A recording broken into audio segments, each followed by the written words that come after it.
नमस्कार दोस्तों, स्वागत करता हूँ फिर से अपने इस यूट्यूब चैनल संजय डब्ल्यू में। तो कल हम लोग बात किए थे, पिछले वीडियो में हम लोग बात किए थे कि प्रदूषण के बारे में, प्रदूषण के कितने प्रकार, उनके डिफिनेशनों के बारे में हमने बात किया था। तो उन डिफिनेशनों के प्रकार जो जो था, मतलब एक था वायु प्रदूषण, एक वो मृदा प्रदूषण या उसको हम कह सकते हैं मिट्टी प्रदूषण, और एक साथ ही साथ था एक जल प्रदूषण। तो इस वीडियो में हम लोग बात करेंगे कि जल प्रदूषण किन किन कारणों से होता है, साथ ही वायु प्रदूषण किन किन कारणों से होता है, भूमि प्रदूषण किन किन कारणों से होता है। तो इस सभी के टॉपिकों पर अभी हम लोग बात करने वाले हैं। तो आप लोग वीडियो पे कंटिन्यू बने रहिएगा। तो हम लोग चलिए पीडीएफ के माध्यम से इसको बेहतर ढंग से समझने की कोशिश करते हैं। तो चलिए हम लोग बात करते हैं वायु प्रदूषण के किन किन कारणों से होता है, मतलब वायु प्रदूषण किन किन कारणों से होता है, उन सभी पॉइंट्स के बारे में अभी हम लोग चर्चा करने वाले हैं। ठीक है, तो हम लोग का पहला पॉइंट है वो है कार और फैक्ट्रियों से निकलने वाला धुआं। कार और फैक्ट्रियों से निकलने वाले धुएं से nitrogen oxide, sulphur dioxide, sulphur dioxide और नाइट्रोकार्बन जैसे प्रदूषक शामिल होते हैं। ठीक है, कार जो हम लोग चलाते हैं उसमें से जो ईंधन उपयोग होता है डीजल का, पेट्रोल का, तो उसमें से जो धुआं निकलता है वो धुएं निकलता है नाइट्रोजन ऑक्साइड, सल्फर डाइऑक्साइड और हाइड्रोकार्बन जैसे प्रदूषक शामिल होते हैं। ये केमिकल सूर्य की रोशनी से रिएक्ट करके और हवा से धुंध या घना कोहरा पैदा करता है। यह देखने में ब्राउन या ग्रेसिक ब्लू कलर का हो सकता है। तो चलिए हम लोग और आगे देखते हैं। दूसरा पॉइंट है हम लोग का ग्रीन हाउस से निकलने वाली गैस। ग्रीन हाउस एक्चुअली होता क्या है? ग्रीन हाउस उस जगह पर बनाया जाता है जहाँ, मतलब जिस जगह पर बहुत ज़्यादा ठंडा होती है, हाँ, उस जगह पर बनाया जाता है फसल को बचाने के लिए। जैसे जहाँ बहुत बड़ा मात्रा में फसल लगाया गया हो और उस क्षेत्र में बहुत ज़्यादा ठंडा है, बहुत ज़्यादा जो ठंड से जो फसल को बर्बाद करता है, उससे बचाने के लिए ग्रीन हाउस का उपयोग किया जाता है। ग्रीन हाउस ऐसा होता है कि एक पंडाल जैसा बना दिया, ऊपर में एक पारदर्शी कोई पॉलीथीन जैसा कुछ लगा दिया, जैसे सूर्य की रोशनी उस पर आ सके, तो उस तरह से ग्रीन हाउस होता है। तो यहाँ हम लोग देखते हैं ग्रीन हाउस के बारे में क्या लिखा गया है। ग्रीन हाउस से निकलने वाली गैसें भी प्रदूषण की जिम्मेदार होती है। ग्रीन हाउस जैसे कि कार्बन डाइऑक्साइड और मीथेन प्राकृतिक रूप से वातावरण में पैदा होती है, लेकिन जीवाश्म ईंधन से अधिक इस्तेमाल और जंगलों की कटाई की वजह से वातावरण में इन गैसों की मात्रा काफ़ी बढ़ रही है। नतीजन पूरी दुनिया में औसतन तापमान भी बढ़ रहा है। दुनिया भर में मानव गतिविधियों की वजह से औसत तापमान में बढ़ने को ग्लोबल वार्मिंग कहा जाता है। तो और चलिए हम लोग और पॉइंट्स के बारे में बात करते हैं। तो हम लोग का यहाँ तीसरा पॉइंट है वायु प्रदूषण का क्लोरोफ्लोरोकार्बन। क्लोरोफ्लोरोकार्बन जो होता है वायु प्रदूषण का एक खतरनाक रूप होता है। यह केमिकल रेफ्रिजरेटर को ठंडा करने के लिए इस्तेमाल होने वाला गैस है। झाग वाले उत्पाद और एयरोसोल कैन में पाया जाता है। झाग वाला उत्पाद और एयरोसोल में ये गैस पाया जाता है। CFC इसका शॉर्ट नाम है, क्लोरोफ्लोरोकार्बन, इसको शॉर्ट नाम से जाना जाता है CFC। पृथ्वी के ऊपरी वायुमंडल ओजोन परत को डैमेज करता है। ये जो हमारा वायुमंडल का ओजोन परत है, ये गैस उस परत को डैमेज करता है, जिससे सूर्य से आने वाली हानिकारक परावैंगनिक किरण, ठीक है, सूर्य से जो आता है हानिकारक परावैंगनिक किरण जब धरती पर पहुंचने लगती है, तब परावैंगनिक किरणें से अधिक बढ़ने से क्या होता है? त्वचा का कैंसर होता है, नेत्र रोग होता है या अन्य कई तरह की बीमारियां होने का खतरा बढ़ जाता है। तो अब हम लोग बात करते हैं चौथा पॉइंट के ऊपर। ठीक है, यहाँ बताया जा रहा है जीवाश्म ईंधन का अधिक उपयोग। हम लोग का चौथा पॉइंट है जीवाश्म ईंधन का अधिक उपयोग। जैसे जीवाश्म ईंधन में हम लोग जैसे कोयला का उपयोग करते हैं, ऐसे बहुत सारे ईंधन का उपयोग करते हैं। ठीक है, तो जीवाश्म ईंधन जैसे कि कोयला, तेल और प्राकृतिक गैसों का उपयोग वायु प्रदूषण को बढ़ावा देता है। जो हम कोयला उपयोग करते हैं तो उससे जो धुआं निकलता है उससे वायु प्रदूषण को ये बढ़ावा देता है। जब पेट्रोल गाड़ी को पावर देने के लिए जलता है तब यह कार्बन मोनोऑक्साइड छोड़ता है। तो हम लोग जब गाड़ी चलाते हैं, गाड़ी चलाने के लिए पेट्रोल डालते हैं पावर देने के लिए गाड़ी को, तो जब जलता है तब ये अपने उस गाड़ी से एक गैस छोड़ता है जिस गैस का नाम है कार्बन मोनोऑक्साइड। जब, ठीक है, ये एक गैस है जो कार्बन मोनोऑक्साइड है ये छोड़ता है, जो कि एक रंगहीन और गंधहीन गैस है, जिसका कोई रंग नहीं है और यही ये गंध होता है। अधिक मात्रा में निकलने कार्बन मोनोऑक्साइड हवा को जहरीला बना देता है। जब ये अधिक मात्रा में निकल जाता है तो ये हवा को जहरीला बना देता है। तो आगे हम लोग बात करते हैं और पॉइंट्स के बारे में। अब बात करते हैं जल प्रदूषण के बारे में कि जल प्रदूषण किन किन कारणों से होता है। तो हम लोग का पहला पॉइंट है वो है 1 नंबर का कीटनाशक और उर्वरक का इस्तेमाल।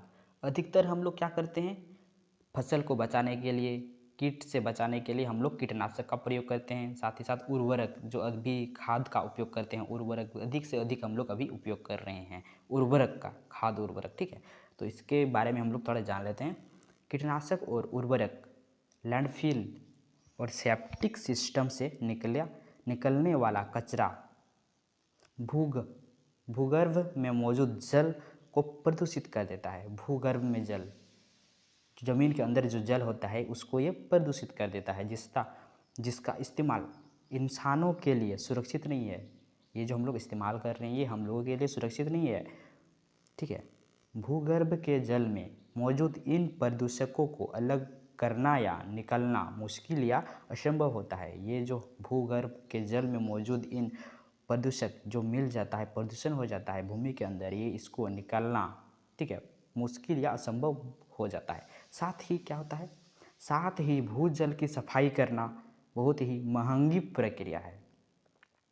जल के एक बार प्रदूषित होने पर यह कई दशकों या हजारों सालों तक इस्तेमाल के लायक नहीं रहता है। जब पानी प्रदूषित हो जाता है तो इसको हम बहुत दिनों तक इसको उपयोग नहीं कर सकते हैं, ठीक है। तो भूगर्भ जल में मौजूद प्रदूषक जल के साथ बहकर जलधारा, नदी या समुद्र में भी पहुंच जाता है। अब हम लोग बात करते हैं दूसरा पॉइंट के ऊपर। क्या बोलता है, घरेलू डिटर्जेंट, जो हम लोग घर में इस्तेमाल करते हैं कपड़ा धोने के लिए डिटर्जेंट, वो भी कैसे प्रदूषित करता है जल को, चलिए हम लोग जानते हैं। तो घर में इस्तेमाल होने वाला साबुन, सर्फ, फिनाइल आदि नदियों और नालों में बहकर जल को दूषित करते हैं। जब हम लोग कपड़ा धोते हैं या फिर साबुन का इस्तेमाल करते हैं, फिनाइल का इस्तेमाल करते हैं, तो पानी के साथ ये जब मिल जाता है तालाबों में, नदियों में, तो इससे तालाब में कार्बनिक पदार्थ की मात्रा बढ़ जाती है और जल कम हो जाता है। इस समस्या को यूट्रोफिकेशन के नाम से जाना जाता है। ये जो समस्या होता है, ये समस्या का नाम है यूट्रोफिकेशन, ठीक है। तो चलिए आगे हम लोग और पॉइंट्स के बारे में जानने की कोशिश करते हैं। यहाँ हम लोग का तीसरा कारण है नगरों और उद्योगों से निकलने वाला कूड़ा। नगर में मतलब शहर बाज़ार में, उससे वहाँ से निकलने वाला कूड़ा कचरा और साथ ही साथ उद्योग से जब कूड़ा कचरा निकल जाता है तो उससे कैसे प्रदूषित होता है, चलिए हम लोग जानते हैं। करकट, ठीक है। नगरों और उद्योगों से आने वाला कूड़ा पानी में मिलकर इसे विषैला बना देता है। जब नगरों या उद्योग से कूड़ा निकलता है तो ये पानी को बहुत ही विषैला बना देता है। उद्योगों और लोगों द्वारा सीधे तौर पर कूड़ा करकट जल मार्गों में डाला जाता है। अधिकतर लोग क्या करता है, ये कूड़ा कचरा को सीधा जल में फेंक देता है। इससे क्या होता है, जो पानी को गंदा कर उसे दूषित कर देता है, ठीक है। तो आगे बात करते हैं 4 नंबर मतलब चौथा नंबर का। यहाँ बोला जा रहा है केमिकल्स, भारी धातुएं और पोषक तत्वों का पानी में बहना। केमिकल तथा भारी धातुएं और पोषक तत्वों का पानी में बहना। कारखानों, खेतों और शहरों से निकलने वाला केमिकल, धातुएं और पोषक तत्व, फास्फोरस और नाइट्रोजन्स, ये सब पानी के साथ बहकर खाड़ी और मुहानों तक पहुंचते हैं और फिर समुद्र में शामिल हो जाता है। इस तरह से ये होता है। और साथ ही साथ हम लोग 5वां नंबर का देखें तो अधिक विषैले पदार्थ के साथ रेडियोधर्मी अपशिष्ट। ये क्या होता है, रेडियोधर्मी अपशिष्ट जैसे कि यूरेनियम, ठीक है, यूरेनियम,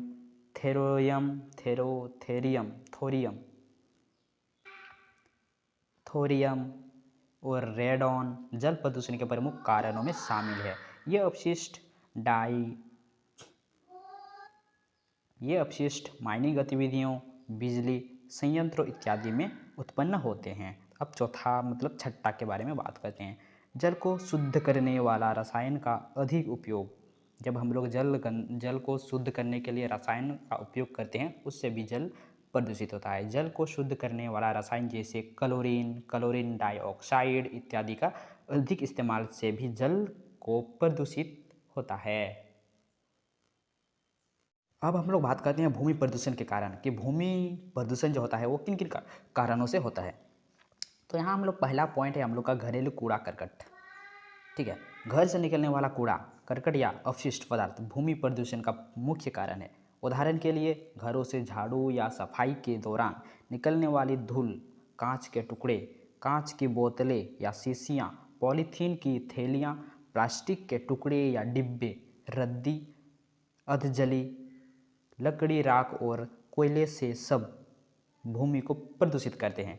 रसोई घर से निकली दाल, छिलके, सब्जी इत्यादि अपशिष्ट भी भूमि को प्रदूषित करते हैं। पॉलीथीन, ये जो बहुत ही महत्वपूर्ण टॉपिक है, ये भूमि को प्रदूषित करने वाला, भूमि को प्रदूषित करने वाला बहुत ही मेन कारण है ये पॉलीथीन जो। ठीक है, तो पॉलीथीन घरेलू अपशिष्ट में से भूमि प्रदूषण का सबसे बड़ा और मुख्य कारण में से एक है पॉलीथीन। यह मिट्टी के नीचे दबने के बाद भी वर्षों तक नष्ट नहीं होता है। पॉलीथीन ऐसा चीज़ है जो कभी नष्ट ही नहीं होता है। ठीक है, तभी इसको महत्वपूर्ण कारण माना गया है भूमि प्रदूषण का। इसे जलाने पर निकलने वाली गैस भी जहरीली होती है जो पर्यावरण को प्रदूषित करती है। जो दोनों तरफ से ये कारण है, मतलब इसको जलाएंगे तो भी प्रदूषित, इसको नहीं जलाएंगे तो भी भूमि प्रदूषित। तो मतलब दोनों कारण से ये प्रदूषित ही होता है। तो प्लास्टिक हम लोग को कम से कम उपयोग करना चाहिए। तो दूसरा है हम लोग का उद्योग से निकलने वाला अपशिष्ट। उद्योग से निकलने वाला अपशिष्ट पदार्थ भूमि को प्रदूषित करने का कारण बनते हैं। इन अपशिष्ट पदार्थों में से कुछ विषैले और निष्क्रिय, कुछ दुर्गंध वाले, जहरीले और जैव अवघटक शामिल हैं। तो हम लोग बात करते हैं तीसरा पॉइंट के ऊपर, कृषि अपशिष्ट पदार्थ। कृषि से निकलने वाला अपशिष्ट जैसे कि फसलों की कटाई के बाद बचे पत्तियों, लकड़ी, डंठल, घास फूस, बीज इत्यादि भूमि प्रदूषण के कारण बनते हैं। वर्षा होने के बाद जैसे ही जल खेतों में जमा होता है तो ये अपशिष्ट पदार्थ जल के साथ सड़ना शुरू हो जाता है। इसके अलावा कृषि कार्यों में इस्तेमाल होने वाला कीटनाशक एवं कवकानीशी का भी भूमि को प्रदूषित करते हैं। ठीक है, तो चलिए वीडियो को यहीं पर ख़त्म करते हैं। मिलते हैं ऐसे ही नए वीडियो में नए टॉपिक के साथ। तो अगर आप मेरे इस चैनल पे नए हो तो मेरे इस चैनल को सब्सक्राइब करके मेरे इस चैनल से जुड़ सकते हो। धन्यवाद।